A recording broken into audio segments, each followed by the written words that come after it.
আইনজীবী বিকাশ রঞ্জন ভট্টাচার্য বলছেন? বলছি। আজকে আমরা বিধানসভায় দেখলাম যে বিধায়ক কুণাল ঘোষকে বার করে দেওয়া হলো বিধানসভায়। এই যে ঘটনা নিয়ে আপনি কি প্রতিক্রিয়া দেবেন? দুর্ভাগ্যজনক এই ধরনের অসংসদীয় কাজ।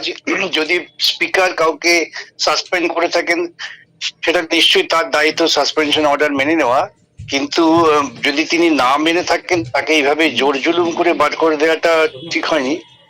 অন্য পদ্ধতি নেওয়া উচিত ছিল। সেই পদ্ধতিটা কি খুব সহজ সংসদীয় পদ্ধতি, সেটা আমি এখন বলছি না, কিন্তু এটা ঘটনা দুর্ভাগ্যজনক। তবে এটা তো পশ্চিমবঙ্গের বিধানসভায় এই কালচারটা তৃণমূল চালু করেছিল। মনে থাকতে পারে আপনাদের, বিধানসভায় চিটফান্ড নিয়ে প্রশ্ন করার জন্য দেবলীনা হেমব্রম এবং গৌরাঙ্গ চ্যাটার্জিকে মারধর করা হয়েছিল, গৌরাঙ্গর মাথা ফাটিয়ে দেওয়া হয়েছিল। সুতরাং যে কালচার তৃণমূল তৈরি করেছে, সেই কালচারই বিজেপি বহন করছে। কেন, ওটা তো একই বৃন্তের ফুল। তো অন্যদিকে কল্যাণ বন্দ্যোপাধ্যায়, তাকেও সাসপেন্ড করে দেওয়া হলো। সেটা তো কেন করেছে পার্লামেন্টের স্পিকার আমি বলতে পারবো না, কারণটা আমি জানি না। সুতরাং না জেনে কোনো মন্তব্য করা ঠিক না। গতকাল যে 21শে জুলাই পালিত হলো, সেই 21শে জুলাইয়ের অন্যান্য 21শে জুলাইয়ের থেকে সম্পূর্ণই আলাদা। এবং সেখানে যেটা দেখা গেল যে শহীদ তর্পণের পরিবর্তে পারস্পরিক আক্রমণটাই প্রধান জায়গা পেল। সেটা কি মমতা বন্দ্যোপাধ্যায়ের 21শে জুলাইয়ের সভায়, কি ঋতব্রত 21শে জুলাইয়ের সভায়? কি বলবেন এটা নিয়ে? দেখুন, 21শে জুলাই কখনোই ওরা শহীদ সভা করেনি।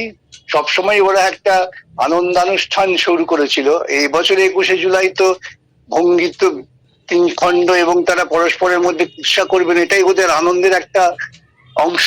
সেই জন্যই তারা করেছেন। সর্বোপরি বাংলার যে রাজনৈতিক যে সমীকরণ, সেই সমীকরণ এখন কি তাহলে সম্পূর্ণ বিরোধী শূন্য? আপনি কি বলবেন, কি মন্তব্য করবেন? বামপন্থীরাই চিরকাল বিরোধী ছিল, এখন বামপন্থীরাই বিরোধী আছে, শূন্য হওয়ার প্রশ্ন আসে না। তাহলে যে এতগুলো দলের বিভাজন আমরা দেখতে পাচ্ছি তৃণমূল কংগ্রেসের মধ্যে, দল তো কাগুজের দল। ওইসব দল তারা আছেন, তারা মানুষের জীবন জীবিকা নিয়ে কোনো লড়াই করেন না, ভাবেন না। ওতে তাদের আমি বিরোধী শক্তি বলে মনেই করি না। তারা হচ্ছে সরকারের সহযোগী শক্তি। ও মদন মিত্র বিধায়ক, তিনি বললেন যে অভিষেক বন্দ্যোপাধ্যায় মার্ডারার সুপারি দিয়ে তিনি খুন করেন। অন্যদিকে অভিষেক বন্দ্যোপাধ্যায় মদন মিত্রের বিরুদ্ধে মানহানির মামলা করলেন। এই যে অবস্থা, এটা নিয়ে কি মন্তব্য করবেন? ওদের ঘরের ঝগড়া, কলতলা ঝগড়ার মতো। এই নিয়ে কোনো মন্তব্য করার প্রয়োজন আছে বলে মনে করি না।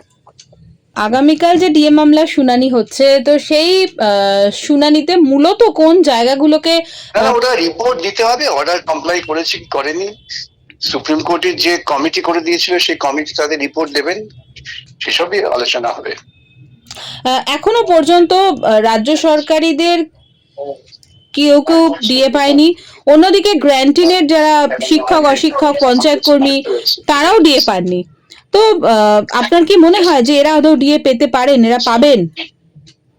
পাওয়া উচিত তো বটেই। তাহলে পাচ্ছেন না কেন?